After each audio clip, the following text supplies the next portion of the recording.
আমাদের ছাত্র উপদেষ্টা মাহফুজ আলম সাহেব উনি আমাদের এখানে এসে ওনার যে প্রতিক্রিয়া, আমরা ওনার কাছ থেকে যে আশা বা ওনার কাছ থেকে আমাদের যে প্রত্যাশা ছিল, উনি আমাদের সেই প্রত্যাশা দিতে পারেনি, বরঞ্চ আমাদের পিতৃতুল্য শিক্ষকদের উপর যে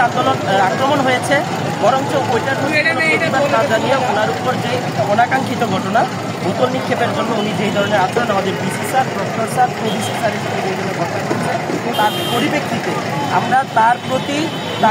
প্রতিবাদ স্বরূপ এই বোতল নিক্ষেপ করছি। আসলে বর্তমানে দেশের একটি ভাইরাল যেই টপিক হিসেবে সান্ডা, আমরা জানি সৌদি আরব খ্যাত যেই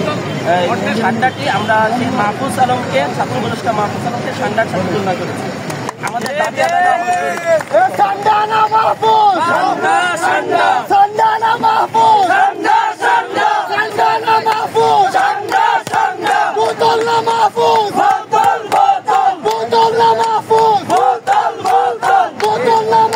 আমাদের জানাবেন।